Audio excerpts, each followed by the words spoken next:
Constituição Federal ela cria uma nova modalidade de bem. A partir do momento em que ela reconhece que o meio ambiente é um bem de uso comum de todos, ele reconhece a existência de uma nova modalidade de bem, que é o chamado bem ambiental.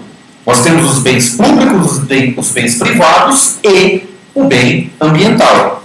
Agora, é interessante a interpretação deste princípio no sentido da necessidade da supremacia do interesse ambiental sobre o interesse privado. Ou seja, efetivamente, o interesse ambiental ele deve prevalecer sobre o interesse privado. Por que o interesse ambiental deve prevalecer sobre o interesse privado? Porque o interesse ambiental é de todos. Por se tratar de um bem de uso comum de todos, o titular não é o cidadão e também não é o Estado. Por isso que eu discordo simplesmente da nomenclatura de interesse público ambiental, só nesse aspecto da nomenclatura dada ao princípio, mas eu concordo no sentido de que, a partir do momento em que o meio ambiente passou a ser uma nova modalidade de bem, este bem pertence a todos, portanto pertence à coletividade. Se esse interesse pertence à coletividade, ele deve prevalecer sobre o interesse particular.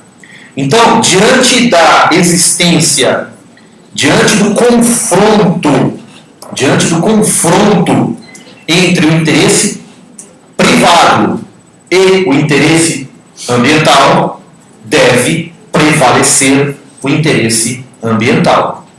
Agora, vai explicar isto ao proprietário de, por exemplo, uma área rural, por exemplo, de que ele deve resguardar parte da sua propriedade como reserva legal. 20% da sua propriedade deve ser objeto de reserva legal.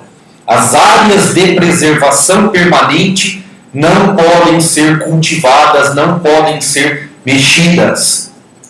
O proprietário, a primeira coisa que ele diz é o seguinte: eu sou dono disso daqui.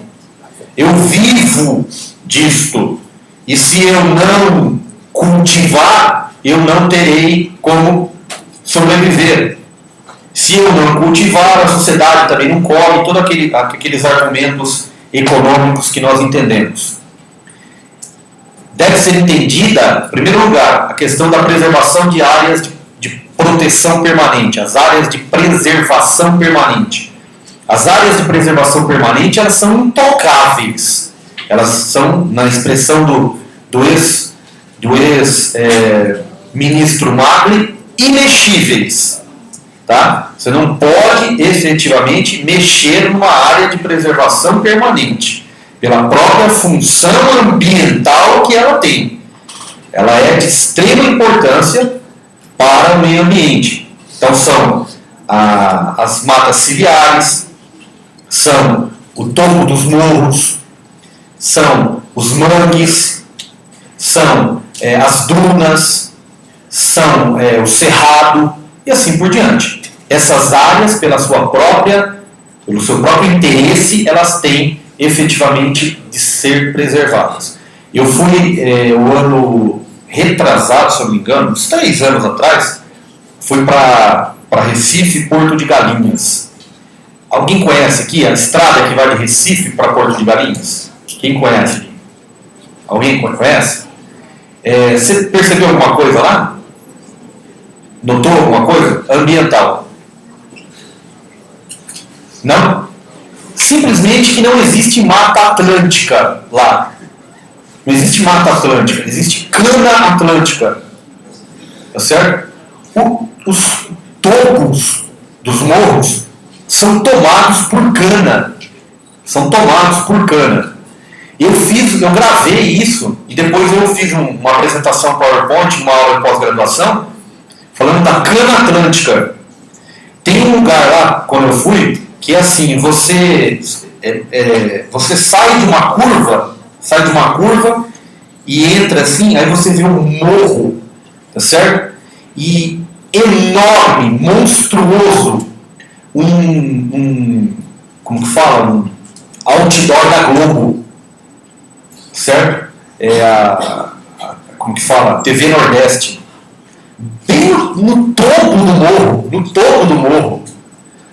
E não existe exemplo maior de devastação ambiental do que aquilo, tá certo?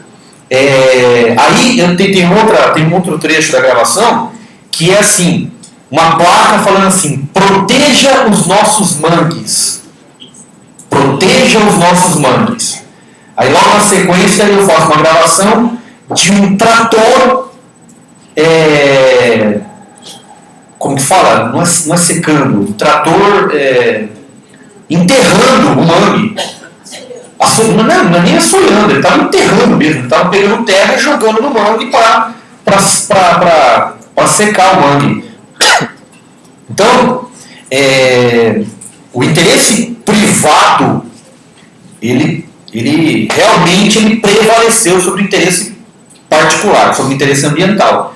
É um exemplo desastroso de intervenção. Aí eu comentei isso com... Já disse a vocês que eles não gostam que eu chame de usineiros. Na verdade, são empresários do ramo sucroalcooleiro. E uma vez eu estava conversando com um empresário do ramo sucroalcooleiro lá de Alagoas. E eu estava comentando com ele a respeito disso. E ele me deu uma justificativa. Ele disse que aquilo ali é centenário. Que aquela devastação ela é centenária. E ela tem um motivo. O motivo é que, primeiro porque as terras não são tão férteis assim, por força até mesmo da própria vegetação existente e assim por diante. E os locais de maior fertilidade são os morros. Então, o que eles... Isso há centenas de anos, segundo ele. Essa devastação já ocorreu há centenas de anos. Por quê? Porque aqueles locais eram de extrema fertilidade e aonde dava a melhor cana. Então eles plantavam ali nessa região. E justifica o empresário dizendo o seguinte, que são locais de extrema dificuldade para a colheita. Realmente, você imagina um morro, tá certo? Como você vai colher lá em cima, né? Agora, eu imagino na época da queima, né? Na época da queima. Ou seja, você vai ter um morro uivante, né? Vai ter um morro uivante, porque aquilo ali vai... imagina um morro inteiro sendo queimado. E não sei se alguém já viu aqui queima da palha da cana. Alguém já viu? É uma coisa de louco. Eu estou brincando falando que é morro uivante, mas ele grita realmente. A queima, ela chega a ter um ruído assustador da força daquela queimada.